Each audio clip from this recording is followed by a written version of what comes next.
The supper at Dunmore Hall was already half through its third remove when Edmund Ravenscroft, Earl of Dunmore, pushed back his chair and turned his attention toward the gallery above the dining room where Miss Cecily Marsh had been playing for 40 minutes without a single guest acknowledging her presence.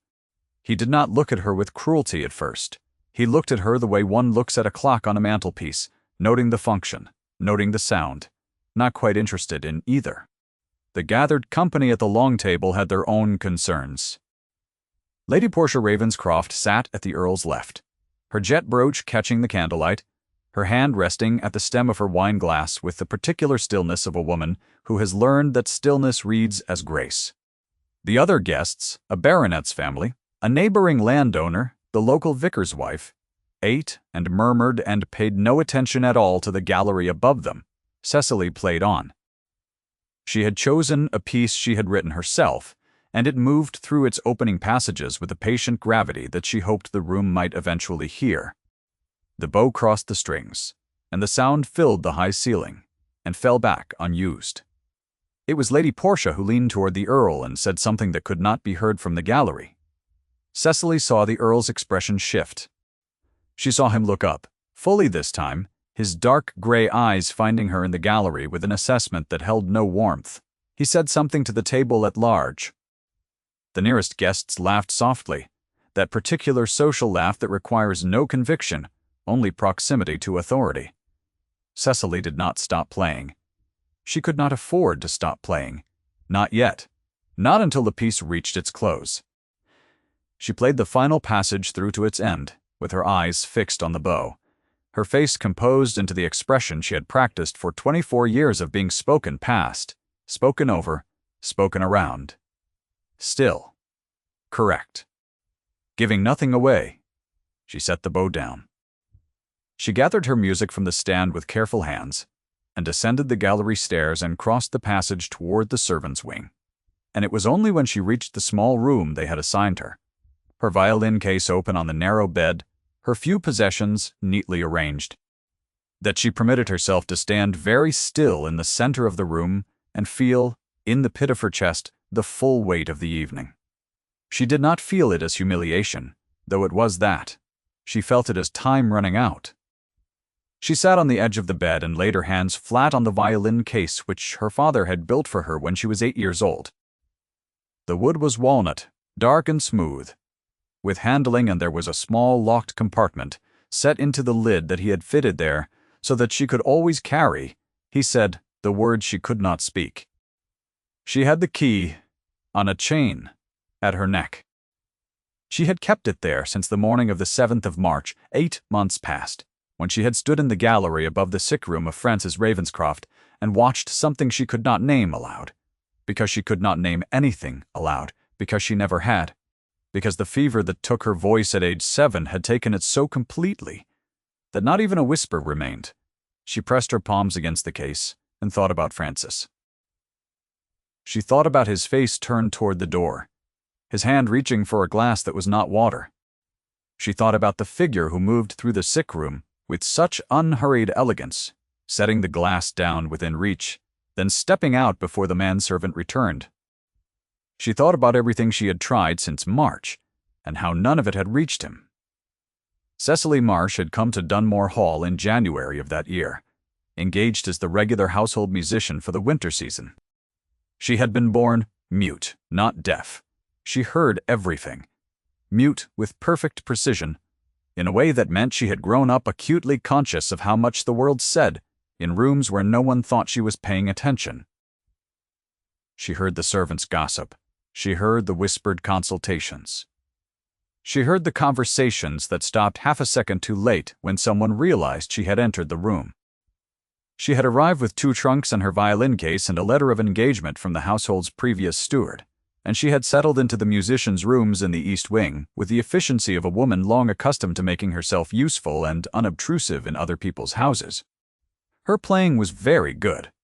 The late Lord and Lady Dunmore had recognized that when she was 17, and subsequent engagements had followed from their recommendation, and she had developed across 8 years of this life the habit of arriving in a household, learning its geography of silence and attention, and departing again without having cost anyone any particular trouble. She had not expected trouble here. She had not expected Francis. Francis Ravenscroft was the Earl's younger brother, 30 years old, with a cheerful disposition and a gift for laughing at himself that she had found, in the 6 weeks before his illness, genuinely consoling. He was married to Lady Portia. He was not, as far as Cecily could observe, happy in that marriage, though he was gracious about it in the way Regency men of a certain social training could be gracious about almost anything they had no power to change. He talked to Cecily sometimes in the evenings when the rest of the house was at supper, sitting at the edge of the music room and listening to her practice.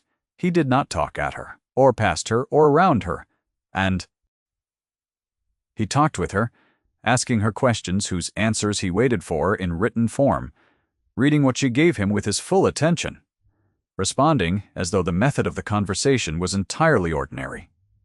She had liked him. It was as simple as that, and as devastating she had been in the East Gallery on the morning of the 7th of March, because she had left her music there the night before.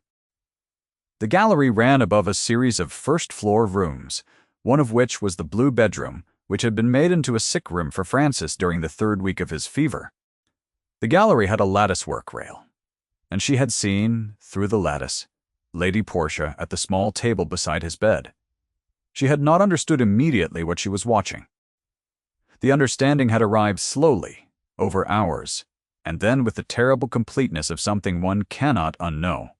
She had seen the small glass vial, briefly. She had seen the motion of the hand. She had seen, when the manservant returned, the seamless transition from wife in attendant to wife just departing. Everything calm, everything correct. Francis had died 4 days later. The physician had called it the fever. Cecily wrote immediately to the Earl. She had his address in London.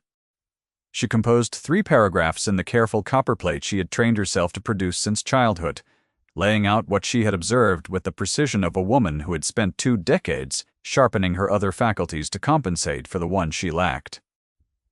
She sealed it and gave it to the second footman. The Earl did not reply. She wrote again in April, then in May. In June, she attempted to deliver a letter directly to Mr. Brahe. Aldous hailed the estate steward, who had always been courteous to her in the incidental ways that indicated a genuinely decent man, rather than a trained one. Hale had received the letter and told her with real regret in his expression that he had given it to Lady Portia for forwarding, as the Earl was not expected at Dunmore until autumn. Lady Portia had, of course, forwarded nothing. The Earl arrived at Dunmore in October, 7 months after Francis's death, and the first indication Cecily had that her letters had not arrived was the way he looked at her, with a complete blankness that was worse than recognition would have been. He did not know her as a woman who had written to him. He knew her as the household musician, vaguely, the same way he knew the arrangement of the furniture. She requested an audience. It was denied through the household secretary, with the notation that the Earl's schedule did not admit of private meetings with domestic staff. She wrote again. The letter disappeared. It was Lady Portia who came to Cecily's room in late October, and told her with the smooth warmth of someone delivering an unpleasant gift that the Earl was aware of Cecily's distressing communications and found them a troubling indication of an afflicted mind under strain. "He is very concerned for you," she said, sitting in the single chair and arranging her morning skirts with the ease of a woman completely at home in her own purposes. A mute girl alone in a large house, with no family present. One can understand how the mind populates the quiet with things that are not there. She paused. "He has asked me to reassure you that no one blames you, and to suggest that perhaps, after the winter season ends, a more suitable position might be found. Somewhere smaller, less eventful." Cecily looked at her. She did not move her face. "What can an afflicted girl have seen clearly?" Lady Portia said, and her tone was so precisely calibrated between sympathy and condescension that if anyone had been in the room to hear it, they would have found it difficult to object to any individual word. She rose. She smoothed her skirts. She said good evening with perfect courtesy, and departed. Cecily sat in the chair Lady Portia had vacated, and looked at the wall for a long time. She had by that point 2 months remaining on her winter engagement. She had spent 7 months attempting every channel available to her, and finding each one closed. She had one mechanism left, and it required timing she did not yet have, and a specific quality of attention from a specific person, and she was not at all certain she could produce either. She opened the locked compartment of her violin case and removed the single-folded document she had kept there since the 8th of March. She unfolded it and read it again, though she knew every word. Then she folded it carefully and returned it to the compartment and turned the key. If she could not speak Francis's name, she would have to find someone who would speak it for her. The portrait gallery occupied the east wing's upper passage and contained among the Ravenscroft family likenesses a painting of Francis at 22 that caught him mid-laugh. His head turned slightly as though someone had just said something amusing just outside the frame. It was not a formal portrait. The Earl had commissioned it privately. Hale had told her once, because Francis was never composed enough for the formal sessions. She had not intended to be in the gallery at 11 o'clock, on the 1st of November. She had left her music stand there from that afternoon's practice, and had gone back to retrieve it before the gallery was locked for the night. She was carrying the stand across the room toward the passage door when she heard footsteps on the far stair and stopped. Edmund Ravenscroft entered the gallery from the far end and walked the length of it without a lamp, relying on the moonlight through the high windows. He did not see her.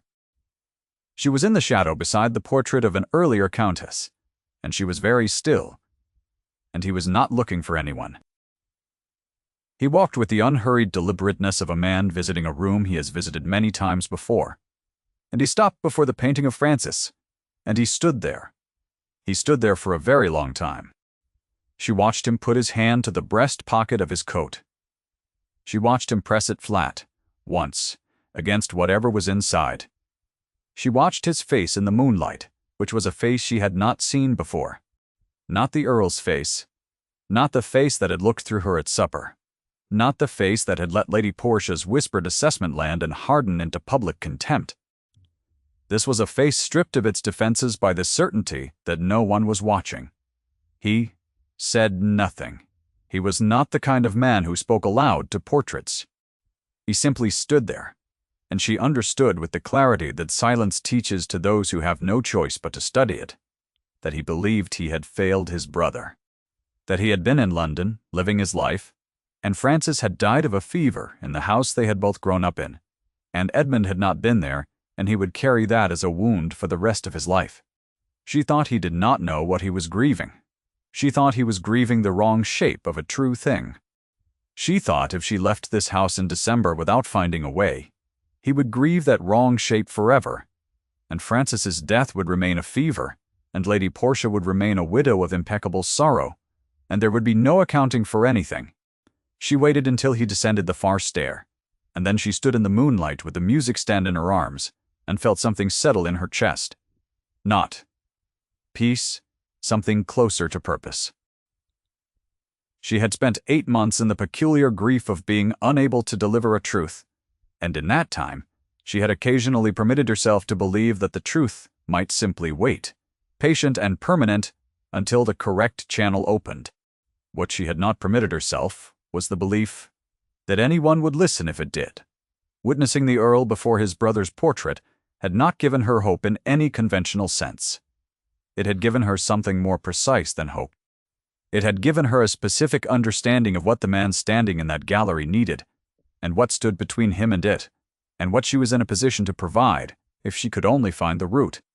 She was a mute woman, in a household where her communications had been systematically intercepted. She had 2 months remaining, and one untried channel. She had in Hale a man who could read music, who was honest, who had been quietly paying attention to her since September. She had in her own instrument a language no one could intercept between the bow and the string. She had one mechanism left, and she was going to use it, but it required that she understand precisely what it was designed to communicate and to whom. She thought about Hale.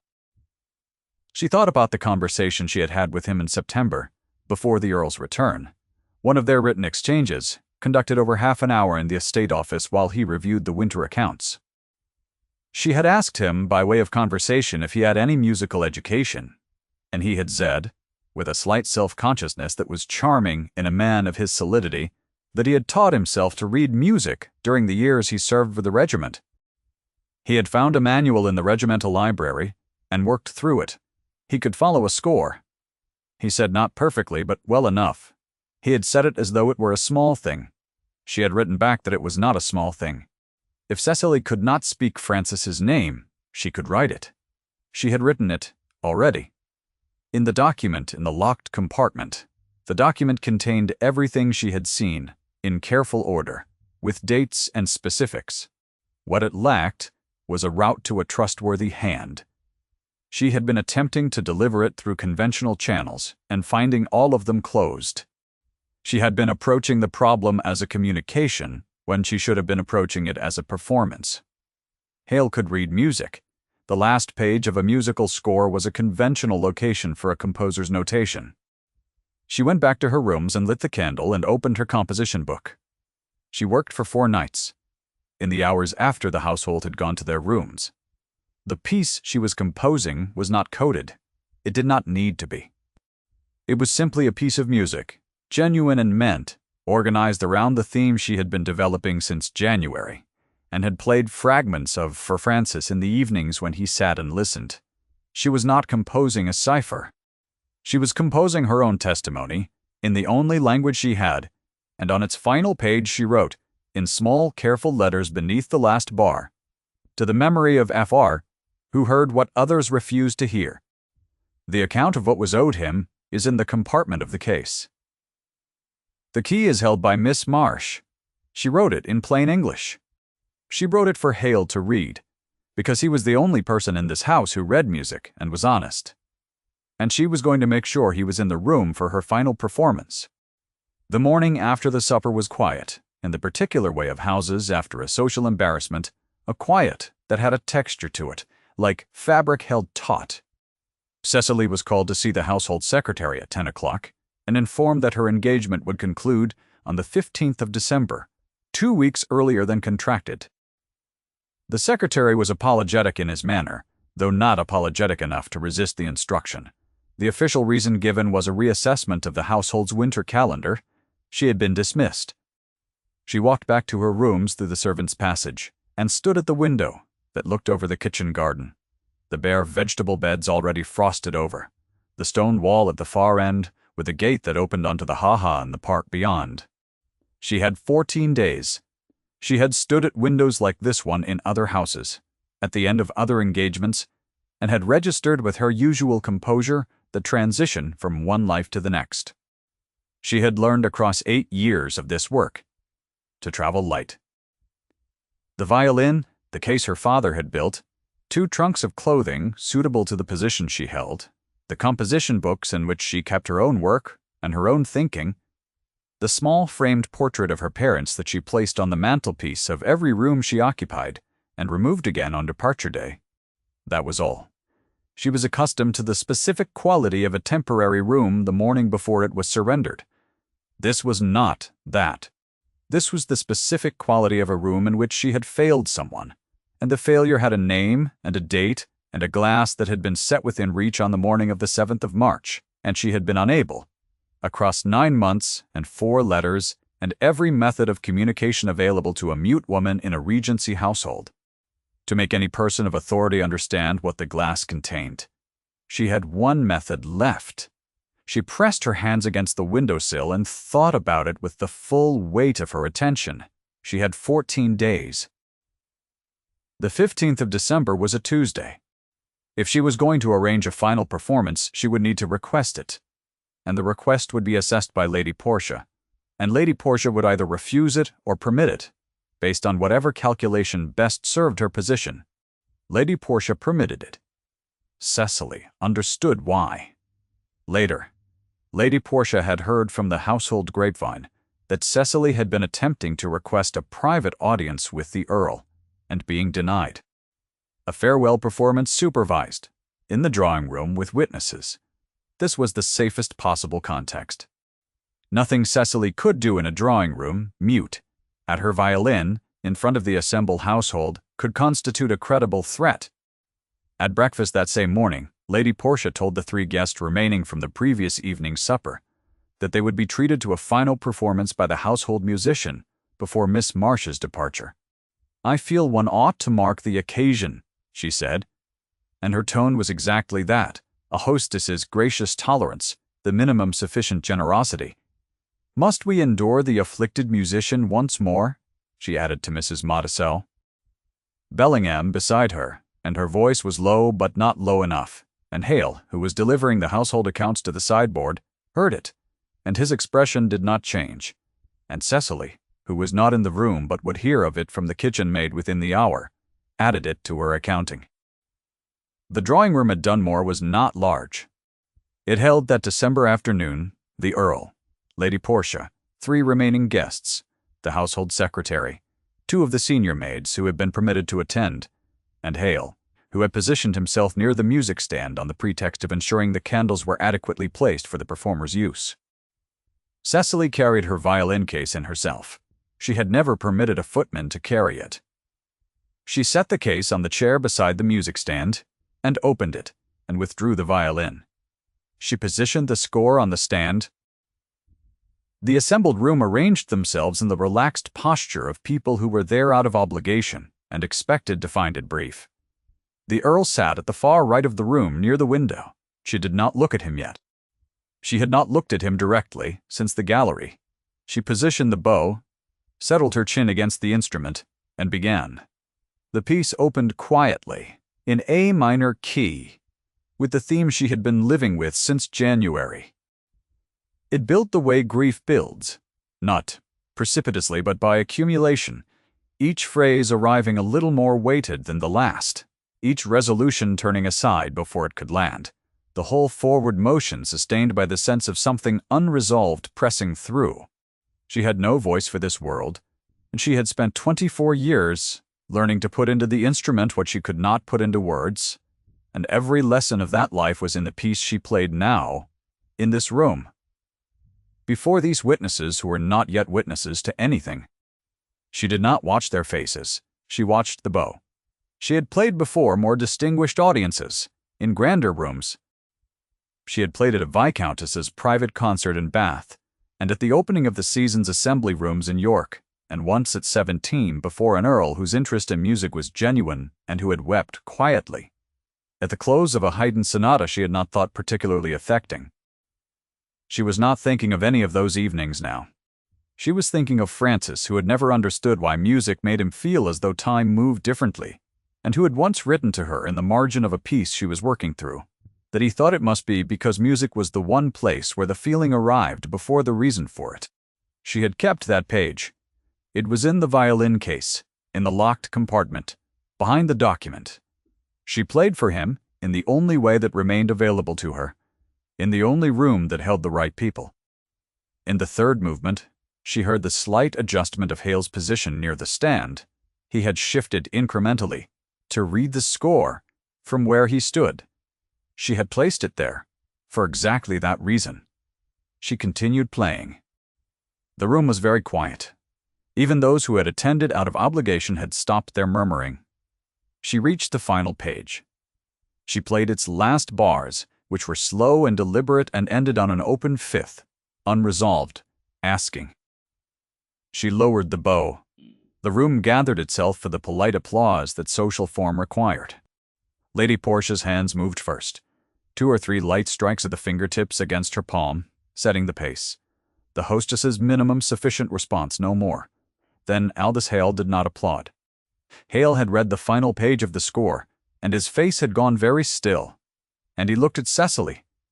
She met his eyes, and placed her hand flat on the lid of the violin case. His eyes moved to the case. Then he looked at her again, a direct and serious look that contained in its steadiness the quality of a man assessing a statement of fact. He excused himself from the room very quietly, with the unremarkable efficiency of a steward, attending to household business. Lady Portia was speaking to the baronet's wife, and did not notice him go. The Earl noticed. He was near the window, and he watched Hale depart, and then he looked at Cecily, and she held his gaze, and did not look away. Hale returned in 6 minutes, she knew, because she counted. 6 minutes to cross to her rooms, find the case she had left behind as agreed, retrieve the key she had left in the key dish on the mantelpiece, open the compartment, remove the document. He came back to the drawing-room door and paused in the entrance and looked at the Earl. "My lord," he said, and his voice was the voice of a man who has carried things for a long time and is about to set them down. "There is a document you should see." Lady Portia's hand stilled on her lap. The Earl crossed the room to the door, and Hale gave him the folded pages. The room had gone quiet in a different way now, the quality of quiet that settles over a space when something irrevocable is in motion. The Earl unfolded the document and read it, and he read it standing, and he did not move for the duration of the reading, except for one slow exhale midway through, as though his body had been waiting to release something for 7 months, and had just received permission. When he finished, he looked up. He looked at Cecily first, a look of such undisguised intensity that the room's other occupants fell further back in their chairs without quite understanding why. Then he looked at Lady Portia.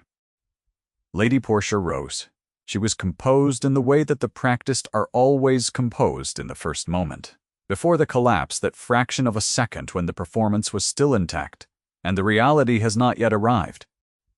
"I would suggest," she began, and her voice was the voice she had used for months, the smooth, calibrated voice of a woman, in possession of the correct script. She did not finish the sentence. The Earl said to the room, "Miss Marsh has been in possession of a witness account since the 8th of March. He did not say it with anger. He said it with the level evenness of a man who had found a load-bearing truth and was not going to set it down for any social consideration. She has attempted to deliver it to me directly no fewer than 4 times. This document names the sequence of events she observed preceding my brother Francis's death." Lady Portia sat down again. It was not a choice. The room was very still. The baronet exchanged a look with his wife. Mrs. Bellingham had stopped breathing, or seemed to. The senior maid near the door gripped the back of a chair. The Earl looked at Lady Portia, and the look contained nothing she could manipulate, because it contained nothing at all of performance. It was simply clear. "I will require the physician to attend Dunmore within the week," he said to Hale, "and I will require the correspondence records for the months of March through November." He paused. "I believe we will find them informative." Lady Portia's mouth opened, closed. Miss Marsh heard every word Francis could not say. He said, and the room held it, and the words landed in the silence his description had built, and stayed there. He crossed the room to where Cecily stood beside the music stand, the violin still in her hand. "Hud." He stopped before her, close enough that she could see the specific quality of exhaustion in his face, not the exhaustion of a difficult afternoon, but the exhaustion of a year spent grieving the wrong shape of a true thing. He looked at her for a moment. Then he said very quietly, so that only she could hear it, "I owe you an apology that I do not yet know how to make equal to what is owed." She looked at him. She reached into the pocket of her gown and withdrew the small folded paper she had prepared, and held it out. He took it and unfolded it. He read the 3 words she had written and looked up. She had written only 3 words. "Begin with Francis." The days that followed were not quiet. The physician came, and the correspondence records were produced, and the question of what had been in Francis's glass became a question that required formal answering in the presence of a magistrate from the neighboring district. Cecily was asked to give her account in writing, which she did, in 5 careful pages delivered to the magistrate's representative over the course of 2 mornings. Hale translated for her in the practical sense, reading her written answers aloud into the official record, his voice steady, her words exact. Lady Portia withdrew to her own rooms. She did not make a public scene. She was a woman of too much social training for scenes. The silence that settled around her in those weeks was different from the silence of the previous months, and Cecily watched it with something she could not call satisfaction. It was more complicated than that, more quiet. She had not wanted this. She had wanted Francis. She remained at Dunmore through December. The formal termination of her engagement was quietly withdrawn. She was given the rooms in the East Wing without a stated end date, and a fire was kept in the grate, and the household staff, who had known more than they had said for 8 months, treated her with a particular combination of guilty solicitude and genuine relief that she found, on balance, easier to receive than she had expected. The Earl sought her out on a Tuesday morning 12 days after the drawing-room. He found her in the music room, where she was cleaning the violin with the small cloth she kept in the case's inner pocket. She had not heard him enter or had heard the door, but assumed it was one of the maids, and she looked up and found him standing at the door with both hands behind his back, and an expression she could not immediately categorize. He sat in the chair nearest the window, the chair Francis had always used without asking her permission, which she did not mind. He was quiet for a moment. Then he said, "Hale tells me you have been at Dunmore since January, that you knew Francis for 6 weeks before his illness, that you played for him in the evenings." She looked at him. She reached for her composition book and wrote. He always listened to the end. He read it. He was quiet for another moment. He told me once, in a letter, I did not understand what he meant at the time, that the musician at Dunmore had given him back the habit of quiet. He meant it as a compliment, I think. He was terrible at sitting still, she wrote. I know. He would tap the chair arm. Always the same rhythm. The Earl looked at that for a long time. When he looked up, his face had done something she had not seen it do before, and it was not anything she would have been able to describe in words, though she spent that evening trying to find the notation for it and deciding there was none. It was the specific softening of a man who has been alone in his grief and discovers unexpectedly that someone else was there too. "May I ask you something?" he said. She nodded. He said, "Why did you stay after the supper? After the dismissal, you had tried 4 times and been refused. You could have left in December with a reference and found another engagement. Why did you not simply go?"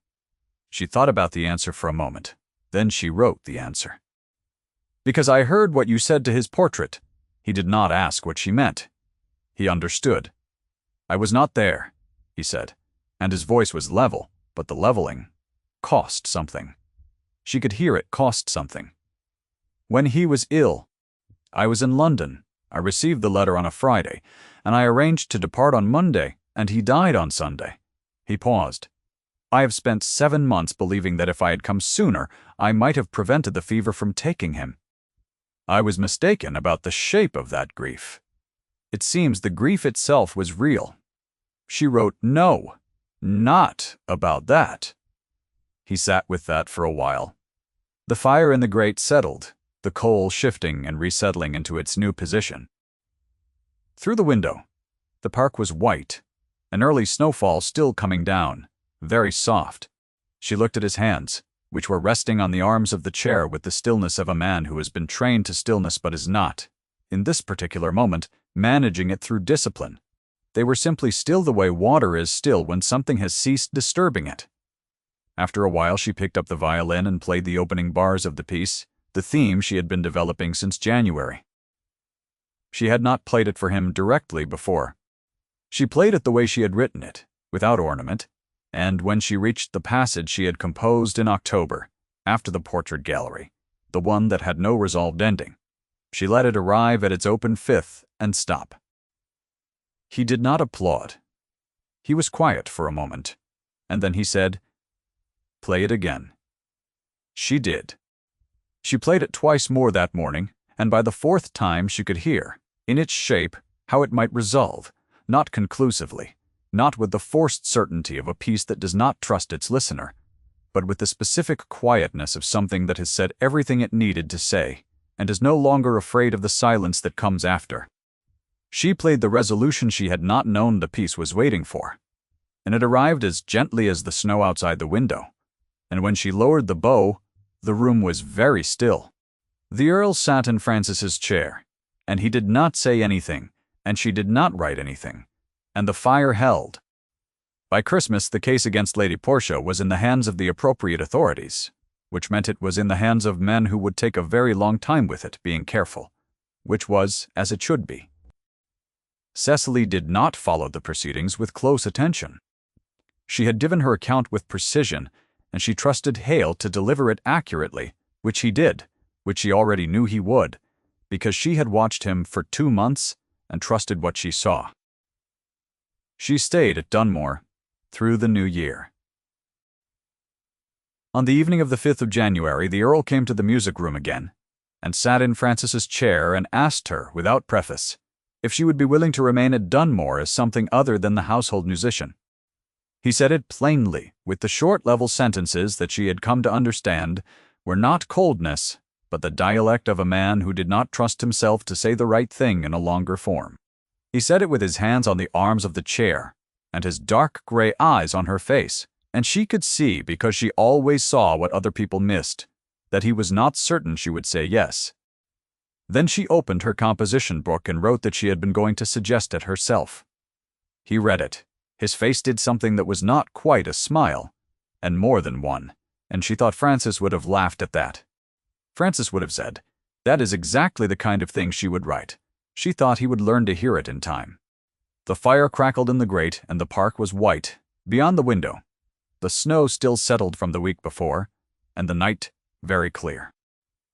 She opened the violin case, the familiar walnut lid cool under her hands, the small, locked compartment empty now for the first time in 8 months. Her father had built it for the words she could not speak, and she had used it exactly once for that purpose, and once had been sufficient. She withdrew the violin and positioned it under her chin. He had said nothing. He was watching her. She played to Final Resolution again, the phrase that had arrived on the morning she knew how the piece ended, and the sound of it filled the room, and rose to the high ceiling, and this time, at last, it was heard. If Frances's story moved you, or Cecily's, leave a word below. She would have wanted you to. The locked compartment remained empty from that January forward, which was, in the end, the only measure of completion that mattered. There were words now that did not need to be hidden. There was a room where the fire was always kept, and a chair that had learned a new occupant, and the violin played on into the quiet as it always had, because it always would, because that was what it was for.